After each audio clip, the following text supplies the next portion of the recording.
and House Television Network. The Tamara Scott Show. Tamara has served as the state director for one of America's largest pro-life, pro-family public policy organizations. In 2007, Tamara was named one of America's top 10 most influential kingmakers by the Religion News Association. Tamara has spent years proclaiming and defending the values of a Christian worldview that is the foundation of our constitutional republic. And now, here is your host, Tamara Scott. Hi, everybody. Welcome. I am Tamara Scott. This is the Tamara Scott Show.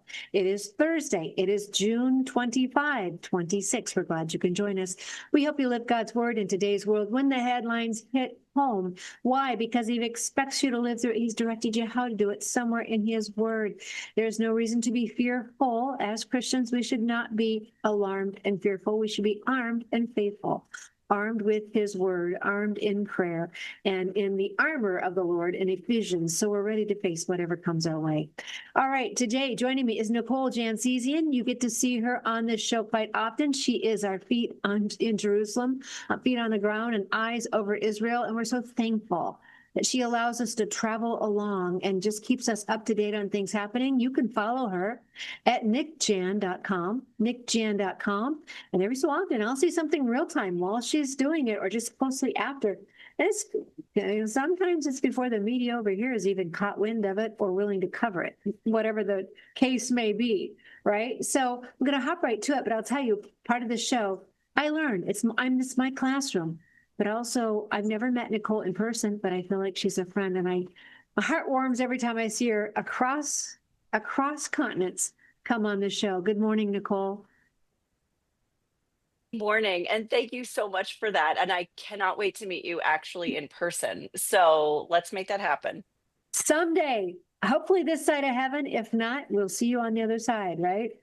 Yep. So hopefully someday, whether it's on American soil or Israel soil, I'd be happy either one. That's right. We have options. We have options. All right, so let's hop into this. There's so much to cover. And for everybody, the last clip she put, and you can find it on Facebook, on Nicole Jansesian. Where else can people follow you? Yeah, on YouTube, on my YouTube channel, at Nicoleness. It's like if you do YouTube and then put the @ sign NICOOLNESS, that's a good place. And similar, I think the similar handle in Instagram, if you prefer Instagram. Okay, very good.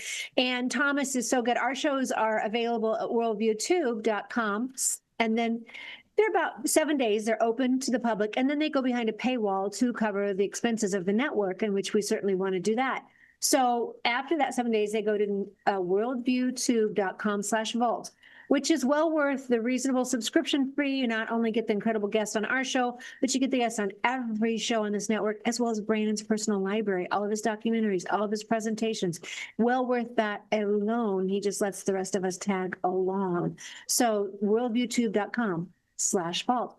But Thomas is putting shows on YouTube for us, and that is at WorldviewTube TV, WorldviewTube TV.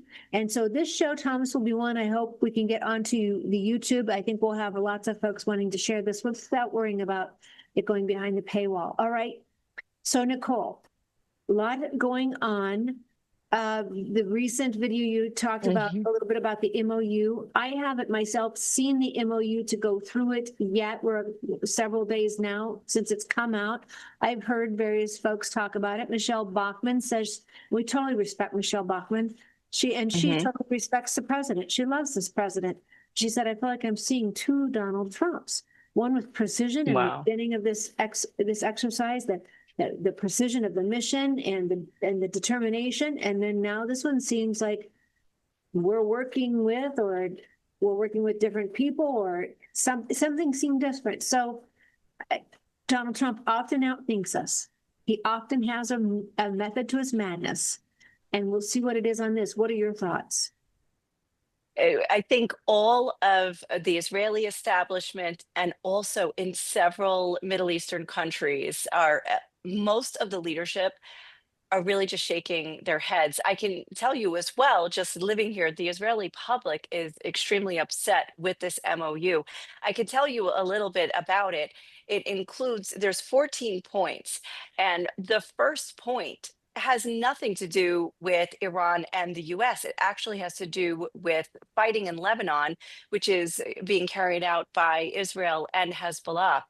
And so there's a call for cessation of fighting in Lebanon in order for this MOU, which is, it's not a peace deal. A lot of people are saying it's a peace deal, but it's really just an agreement to talk for the next 60 days to work on these certain points. But it's so interesting because Iran has made Lebanon and Hezbollah's, survival there a contingent. Like that is their main point. And it looks like, I mean, I heard one analyst say it looks like Hezbollah is willing to commit suicide over the Lebanon issue or the Hezbollah issue. So that is one of the points. Now, another point is that they will talk about what to do with Iran's nuclear program. Now, it doesn't say that right now that they're going to stop, or, there aren't. Look, there do not appear to be many commitments from Iran in this agreement. It looks like the first Israel is being required the most to withdraw from Lebanon and to stop fighting Hezbollah. So Israel feels like they're the biggest loser of this deal. I'll tell you who else is very upset with this. Most of the Lebanese people are actually also upset with that because you can see the winds of change there in Lebanon, where there are many voices out there. I can't attest to whether it is the majority, but many more voices are speaking out against Hezbollah, and they were actually banking on the Israeli military to disarm this militia. Hezbollah is an Iranian proxy group, the largest, and it's the largest non-state militia. It's bigger, more well equipped, and better funded than the Lebanese army itself. Before the war started, they had something like 150,000 to 200,000 weapons, drones and drones, missiles, and rockets. They had something like 100,000 fighting members. Now they've taken a lot of blows since October 7th, it was I think October 8th or 9th when Hezbollah jumped in to the war with Hamas back in 2023. They've taken a lot of hits, and so they are weakened. And during the war with Iran, Israel kind of had like carte blanche to go after targets in Lebanon. But since the war was brought to a ceasefire in mid-April, there still was fighting going on. Like there was never they didn't miss a day between Israel and Hezbollah for any sort of fighting.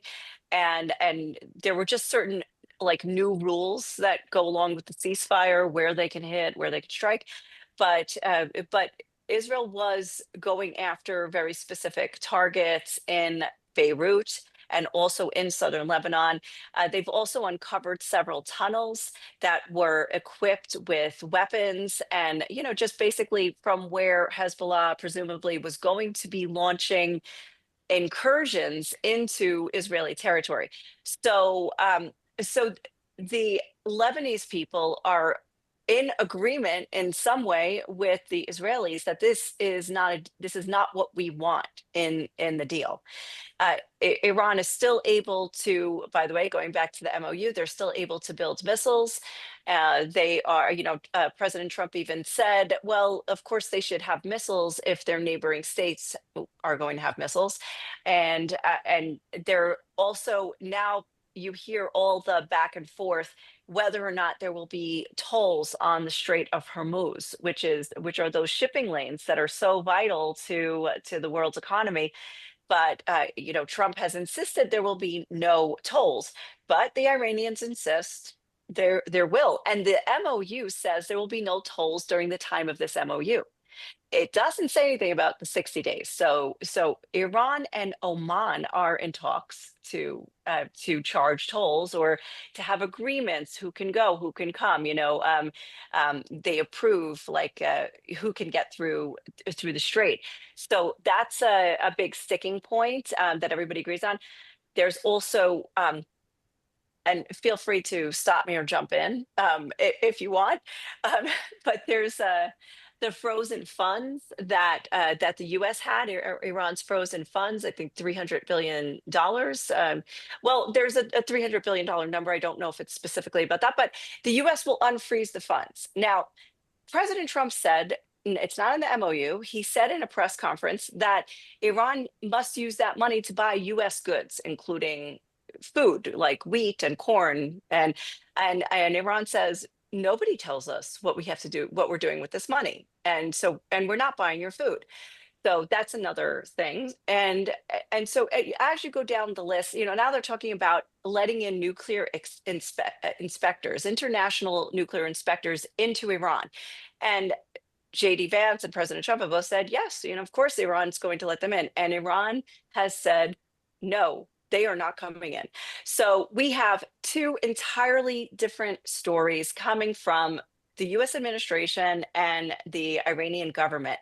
And the Iranian government is still intact. And I think that was really, I would say, a lot of the expat Iranian community and just really anybody who is interested in human rights and freedom and justice would have been very happy to see that regime fall. It did not. It's still there. And so this is the same regime, more or less, that is still in power. It's the son running it now rather than the father. I'm sure there's internal complications going on, just versus hardliners versus the ones who were willing to negotiate. But just in general, it really seems to leave Iran in the same, if not a better position, because now they are bargaining with the Strait of Hormuz. They are they're calling the shots in Lebanon. So it seems to leave a stronger Iran than we had before the war even started. If you can imagine that, despite the vast military victory between the US and Israel, the power and the intelligence that they use to fight this war and to go after very specific sites and even targeted assassinations. And yet it seems that Iran now has all the cards and is actually calling the shots in the negotiations. That's how it seems. And it seems to be the opinion across the board, from the right, from the left, from politicians I've spoken to here, not just Israelis, foreigners, foreign diplomats that are here. Everybody's saying the same thing. Well done. And thank you for offering to let me in, but you were rolling right down my list, exactly right down my list off of your video. So thank you very much. I did see on your video, it said Iranian regime now sees the Shiites as disloyal, or the regime is seen as disloyal by the Shiites. Oh, yes, that some of the Shiites in Lebanon are now wondering why Iran didn't come to their aid in a stronger way when the ceasefire was called, but Israel was still fighting Hezbollah. And most of the villages that have been evacuated in southern Lebanon, many are Shiite. Some are Christian and some are Shiite. And that's where Hezbollah is. Hezbollah is also a Shiite organization, like Iran is a Shiite country. But some of them were saying, there are voices saying, like, we feel betrayed. Why didn't you come to our aid when Israel was still attacking? So that makes me wonder, though, if that's why Iran is really now sticking with this point, like the fighting in Lebanon has to stop. Maybe it's their way of now coming to their aid. I'm not sure. Yeah. And I'm wondering, I mean, Trump outthinks us so many times. And so I'm wondering, what is he doing in the 60 days that is allowing Iran to push who they are, show what they'll do, and then, or let them mess up and give reason, again, cause for more action. I don't know. My hope is, my issue is not a regime change. I think the regime that was there was wicked and terrible. Mine is safety and security. I want the threat ended. Whether the regime is A, B, C, or D is irrelevant to me. I want the threat until we find a government that will be workable and not a threat to every other country around them, including the U.S. Then I think. Yeah, and Well, and that is a great point because it's not just the Iranian regime and what they do and the control they exert on their own people. The fact that the IRGC, the Islamic Revolutionary Guard Corps, is the Iranian military or the Iranian militia that works all over the globe. And they are in the US. They have tried to kidnap US citizens or Iranian dissidents that are seeking refuge in the US. They have kidnapped others elsewhere. I know somebody was kidnapped from Dubai and he was eventually executed in Iran. But they're the ones that carry out terror attacks on foreign soil. So as long as this government, which is an IRGC engine, is still in power, there aren't many safe places in the world. So in that case, it does relate directly to American safety. Absolutely. We've got to go to our break. Nicole Janzesian, Eyes on Israel, is our guest today. We'll be right back. Trent Luce is joining us at 12:30, a favorite across the U.S. for those who get to hear his shows. We'll be right back.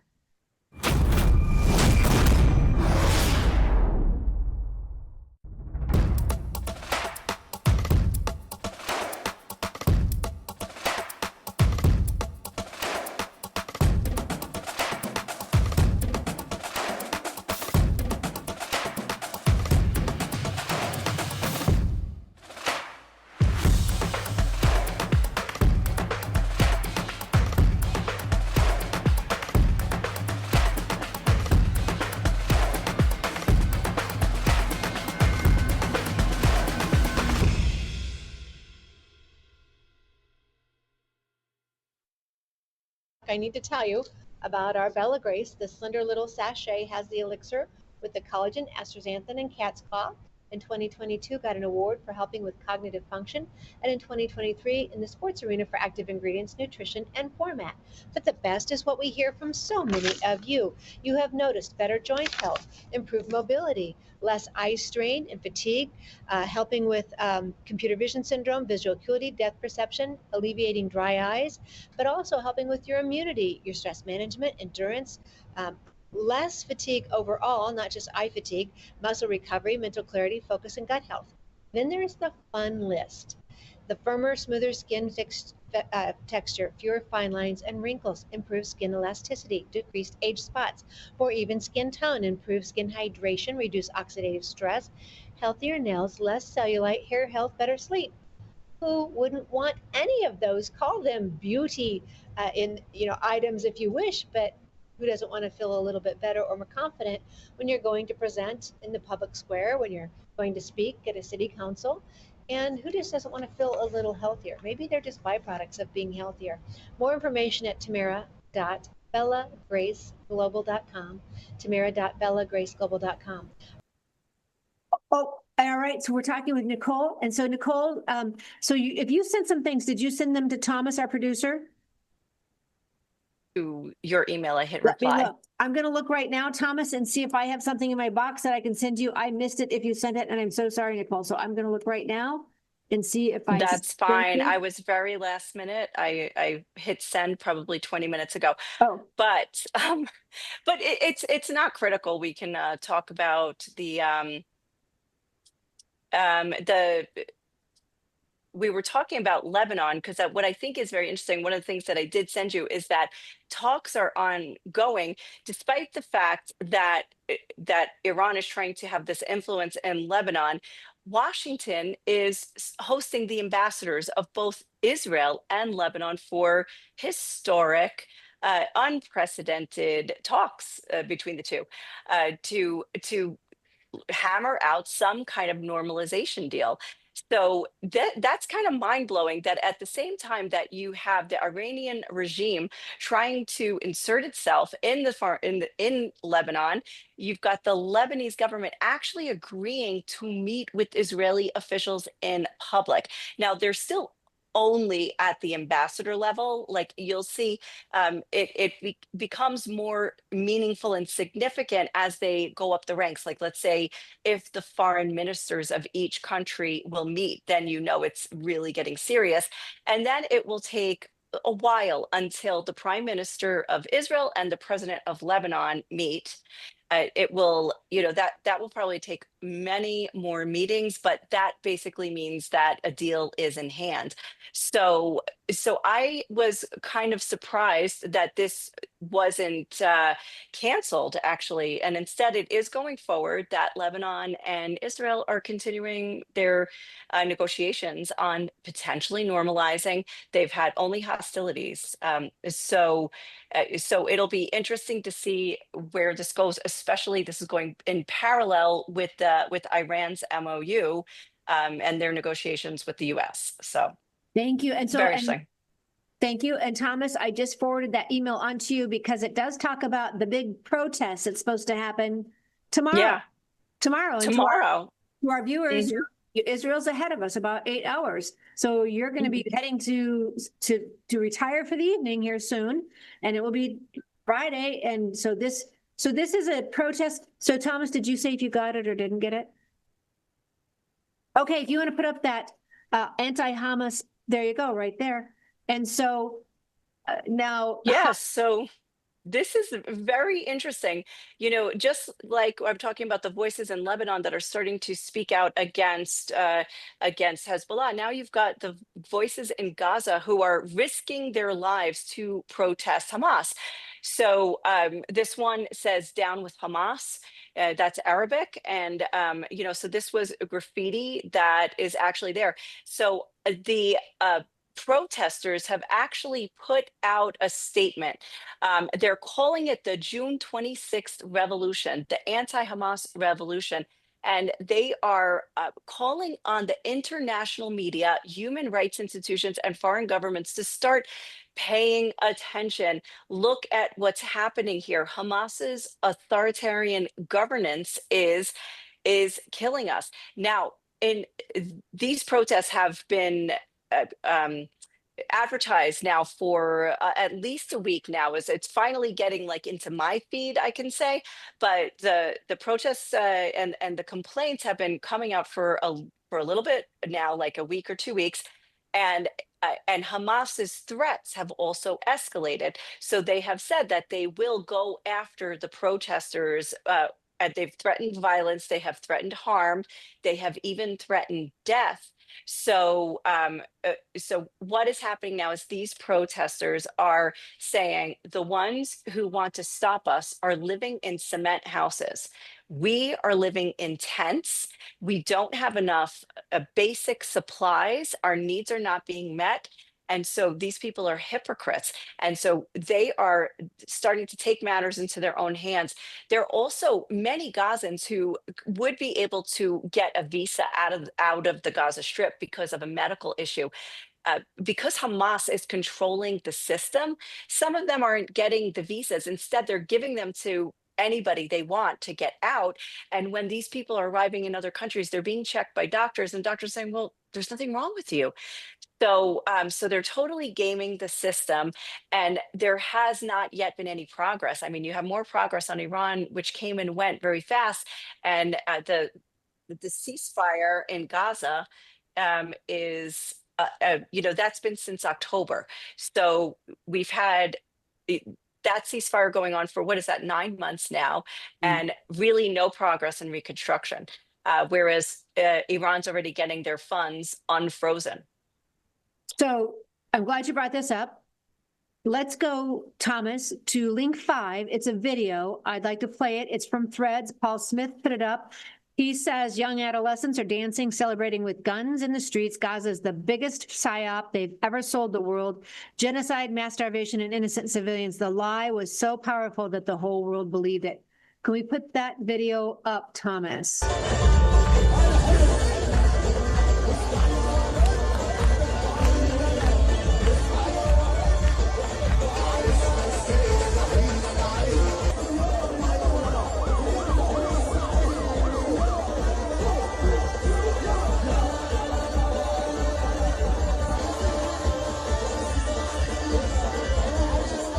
Thomas, if you just shut the volume down.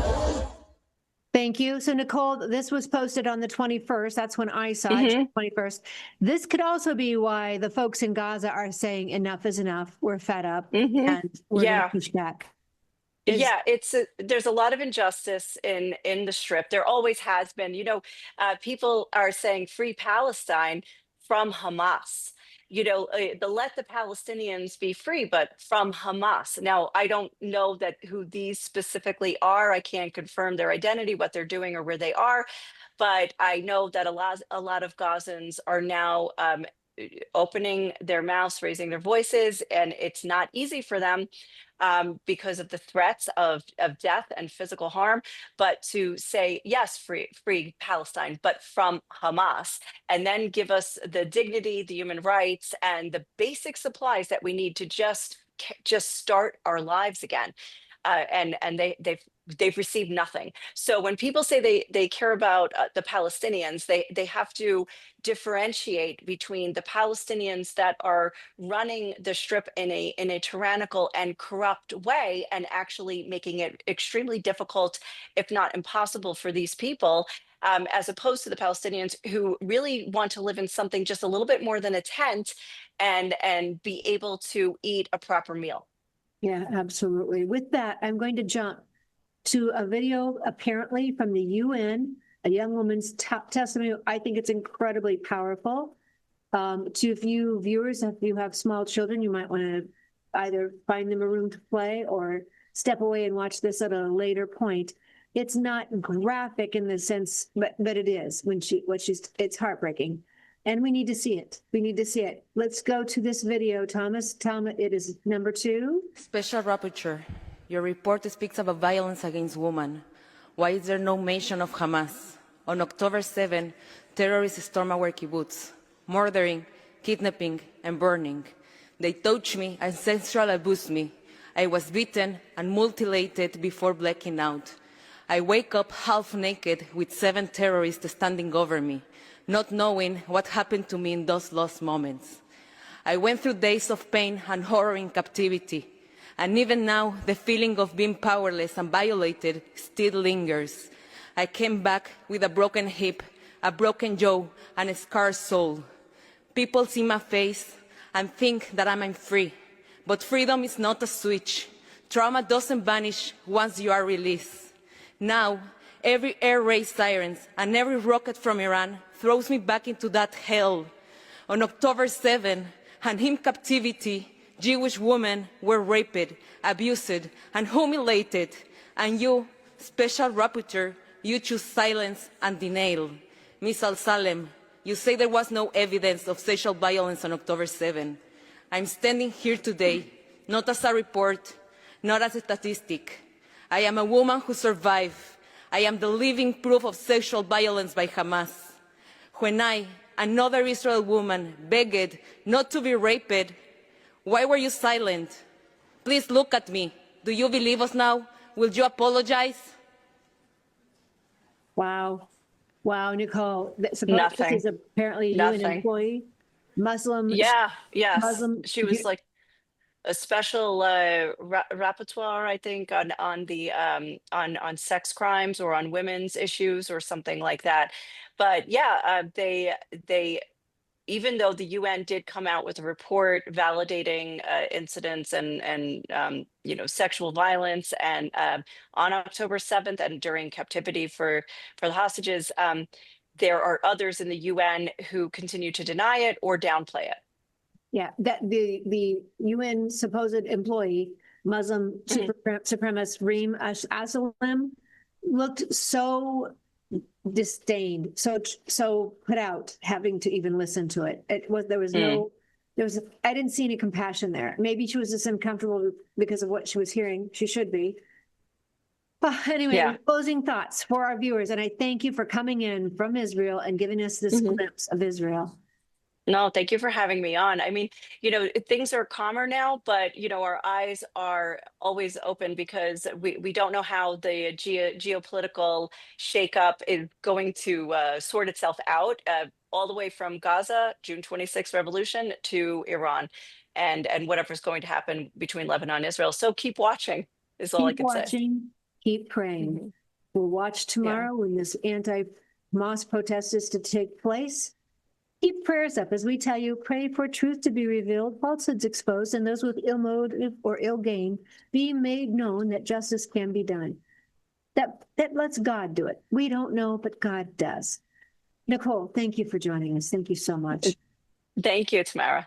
All right. Blessings, my friend. We'll be right back with Trent Loos. Stay tuned.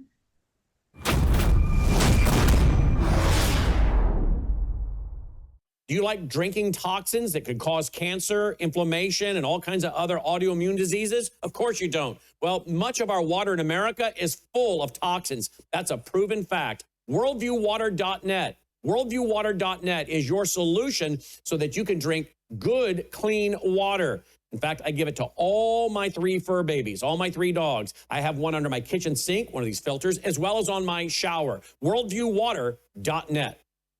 This is our new NutraSwish, Numi NutraSwish. You can find more information at Numi, neumi.com/TTSS. neumi.com/TTSS, one of the products we offer because you all have different preferences and respond differently to different items. So this is our lavender. It's for ladies anywhere along your journey. No hormones in it, but if you're taking a supplement, of hormonal supplement, you might want to check with your doctor. The blue is for anyone over the age of 18. It has glutathione, which is a antioxidant, helps with over 400 cellular functions, and it helps detox heavy metals, forever chemicals, graphene oxide, one of those terms we learned after 2020, and it helps detox glyphosate. The good glutathione helps detox glyphosate. Glyphosate is found in ag chemicals or lawn chemicals, and some are very concerned about possible links to cancers, HPVs, and diabetes. But the blue bottle, the glutathione, helps detox heavy metals, forever chemicals, graphene oxide, and glyphosate. Then there's the mango-colored bottle you see on your screen. Numi Neuro helps with your mind, your memory, and your focus. Now, again, after 2020, we heard something about brain fog, a term we'd not heard before. Whether it's from a virus or a vaccine, many have found relief, a little help with Numi Neuro, the mango-colored bottle. When used with the blue bottle, it is so positive that the American Brain Council wrote about it, and it looked like an endorsement. Though we're told they don't write endorsements, it was simply a positive review of what they saw. You can find more information at Numi, neumi.com/TTSS, neumi.com/TTSS for the Tamara Scott Show. Why? Because we want you feeling your best. And when you use that TTSS link, you help us be our best. Here we come. All right, everybody. Thank you. Thank you for joining us. It is the Tamara Scott Show, and we help you live God's word in today's world when the headlines hit home. Because if he expects you to live through it, he will direct you how to do it somewhere in his word. So you can see Trent Loos is going to join me. Trent Loos, for those of you who may not know the name, I can't imagine there are many of you who do not, because he is not only a 6th-generation United States farmer with a passion for agriculture that started years ago when he had his first little pig at 5 years old. I love that story, near the family farm in Quincy, Illinois. But he's on radio stations, I don't know, across the Midwest, maybe across the country.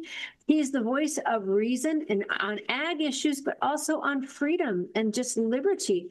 He's recognized as the voice of rural America by the West Quest organization for his groundbreaking work in advocating for agriculture and speaking on behalf of the folks who would rather stay home and tend to their crops and livestock than take on those attacking their life-sustaining industry. I met him at the Freedom, it was something Gate to Freedom conference during COVID down in St. Louis. That's when I met him. Welcome to the show, Trent Loos. Tamara, it's been too long, and my goodness, look how long that meeting has been since that we were in St. Louis together. I know. We were fighting to make sure that people understood they had freedom. We were fighting for those like Simone Gold, like Lee Merritt, and others who are having their licenses challenged, who were even being threatened with jail. Simone went to jail. We were trying to get the truth to people out there that they could stand. What was happening was unconstitutional, that they could stand. And we see never again. And yet, Trent, we see our things now. We see now more headlines and situations, whether it's CO2 pipelines taking over people's property in a very aggressive, bully-type manner. or now we have the data centers. And as someone said on the call today, if you put in a data center, that's bad enough and the way they're coming at it with their secrecy and everything else. But once that's there, you will need electricity, you will need water, you will need fuel lines, diesel or gas, whatever it may be for these generators. And that will be eminent domain, and that will be their ticket to taking on the property anyway. People aren't thinking this through yet. I agree with everything you just said. And what I'm finally beginning to understand is that these projects that we've been questioning for quite some time, as they involve transmission lines, as they involve wind and solar, which all are very dependent upon large government subsidies, Yeah. have been laying the groundwork for what they had planned to come.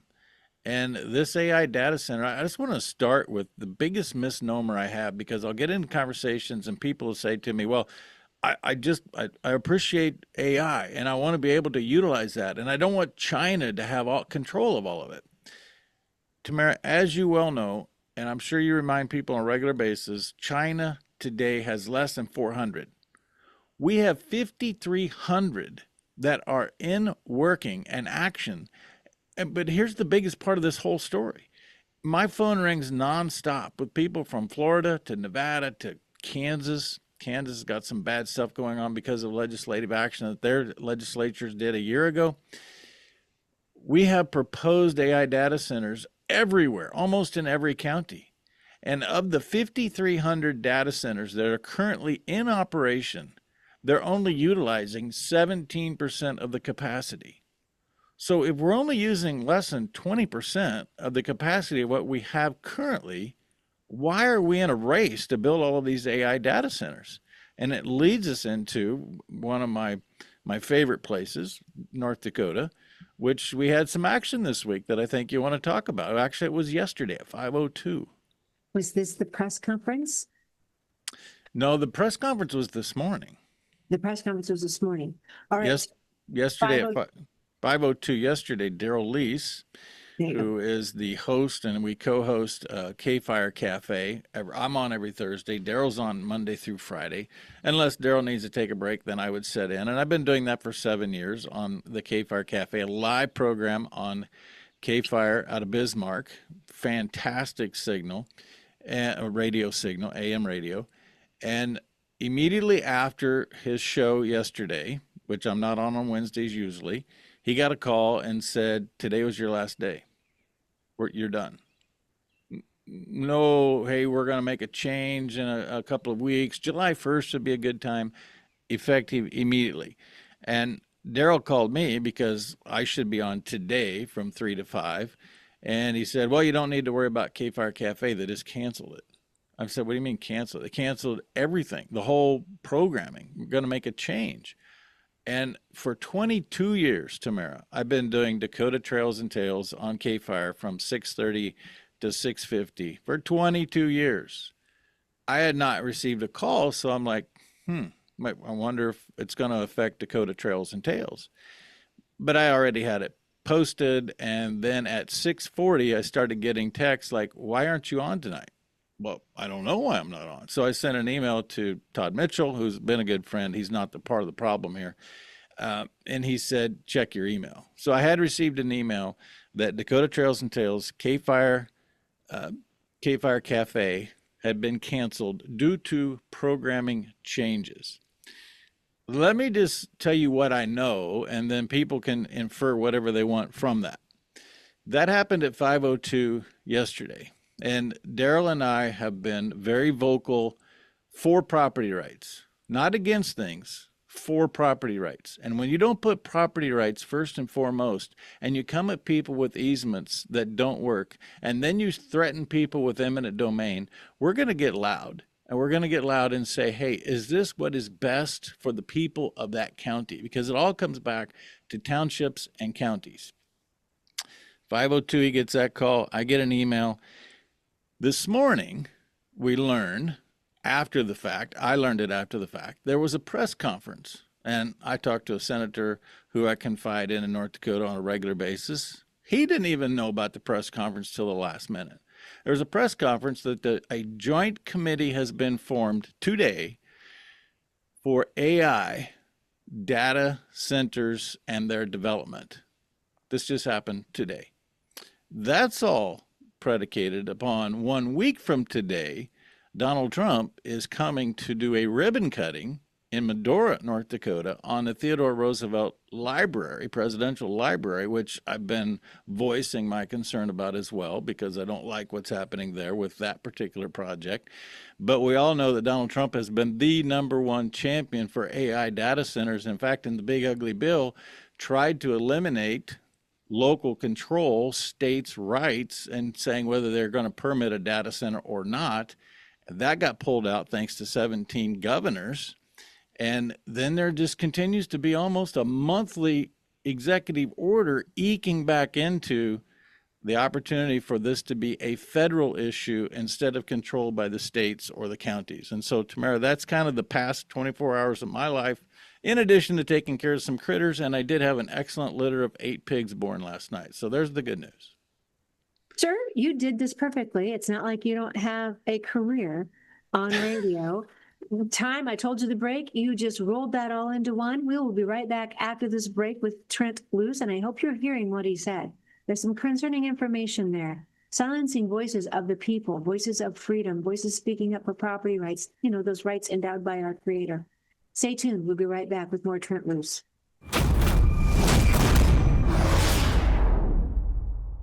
3 years ago, the United States was stunned by an announcement from war-torn Korea.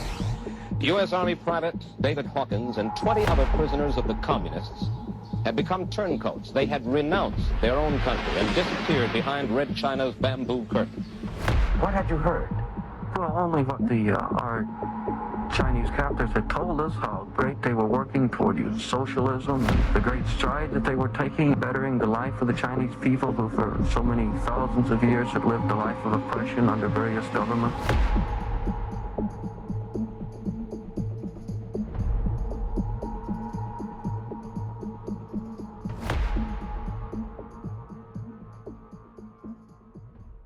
You're watching Worldview 2, built on the 35 years of Worldview books, documentaries, research, high-profile interviews, and the radio and television broadcasts of Brannon House.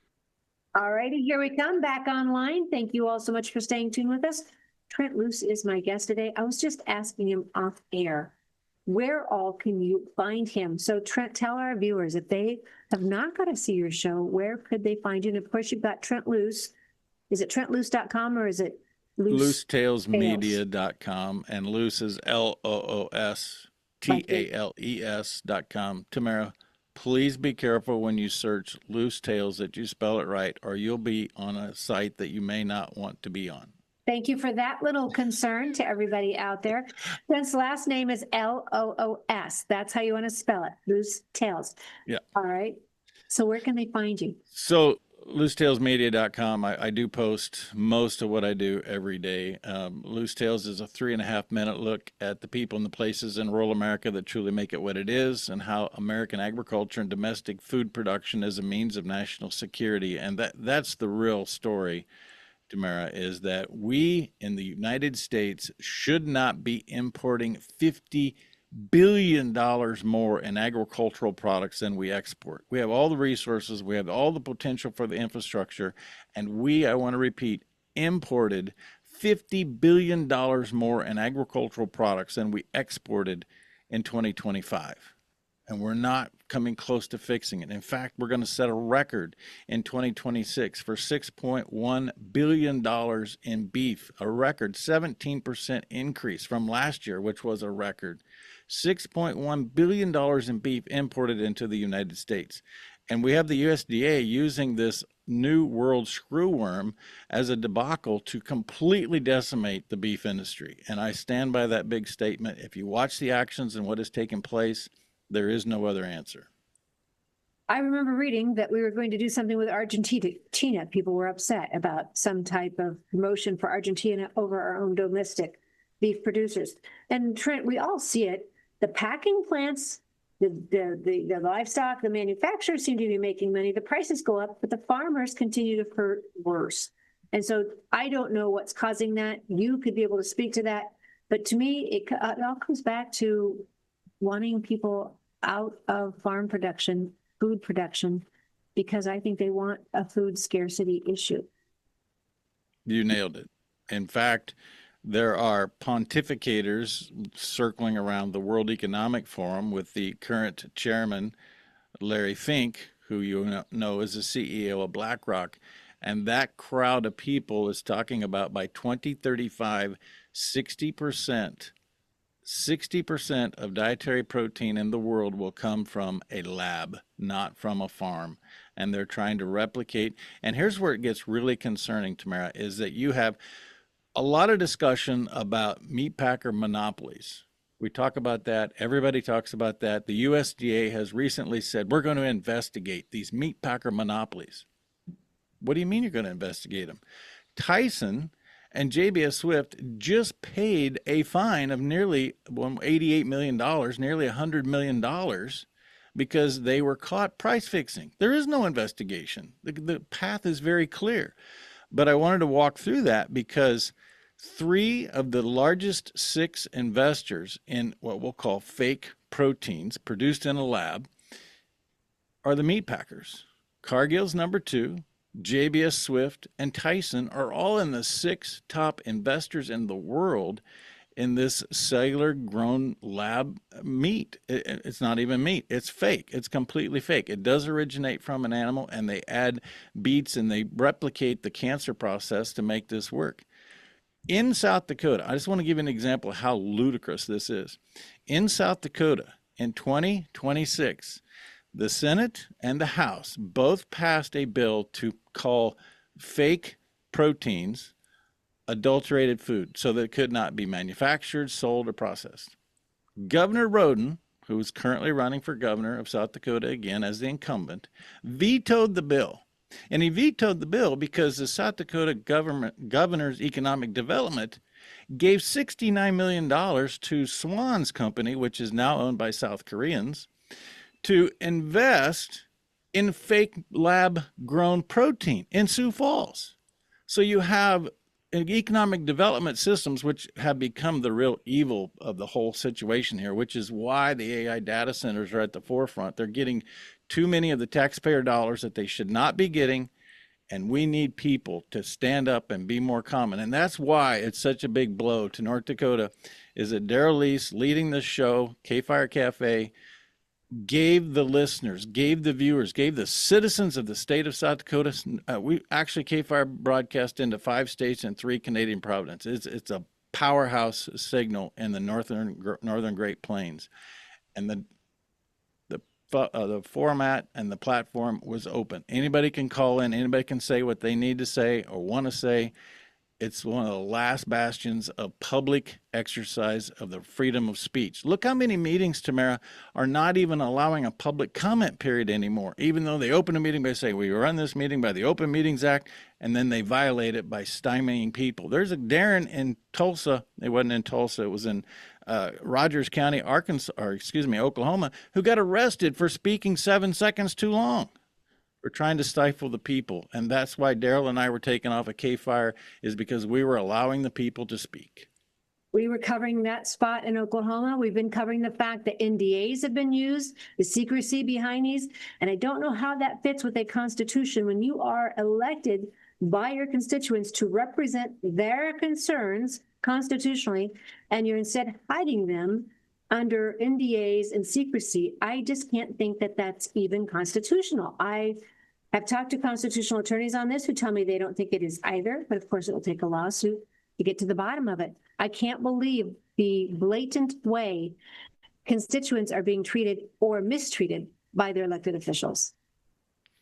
Well, I don't want to dig into this because I'm sure you have, but if you look at the establishment and all the state primaries that I keep track of that have come back so that there are no surprises, the grassroots people, and in fact, primary coming up in Colorado, there's great concern right now about the amount of money flowing to eliminate the grassroots voice.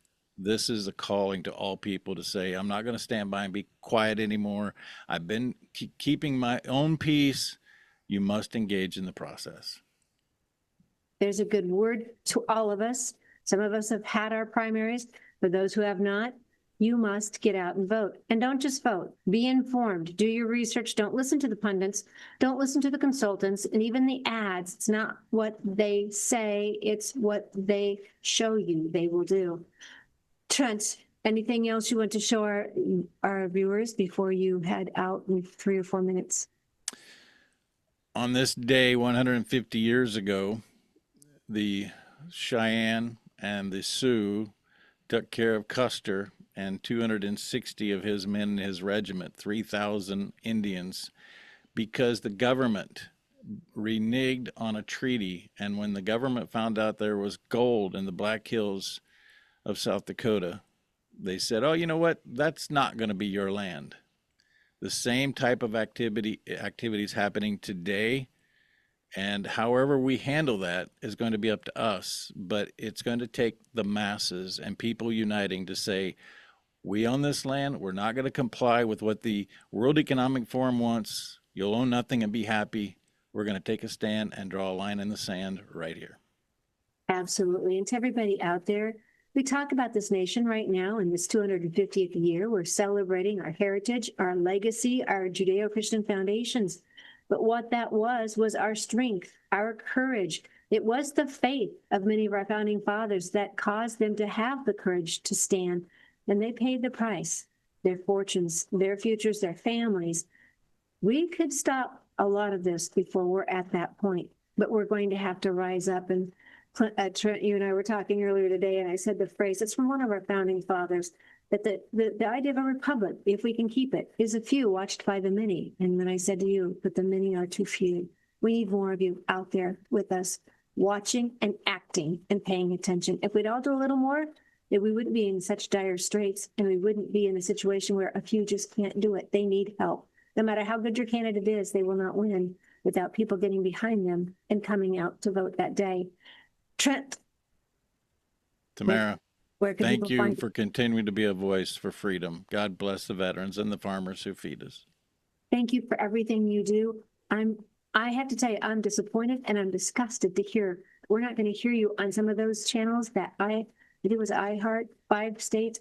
We're going to pray that God give you a louder mic and a bigger stage. How's that? Perfect. All right.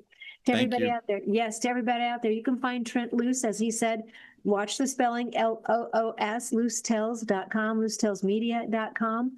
Good information. And people like Trent out there helping us get information. He does the research. He brings it to you, makes it easier for you, but you have to do something with it. And that's the responsibility of all of us. We are coming to the close of our week. Tomorrow is a great show. We hope you can join us for that Friday. We have a little bit more fun on that Friday. Barb and Dave Pitcock join us. And then I just bring a message to you about your family. Take time with your family. I won't be here Monday. I'll be attending a funeral for one of the members in our family. And so I'm telling you, appreciate yours. Don't take any moment for granted. None of us are promised tomorrow.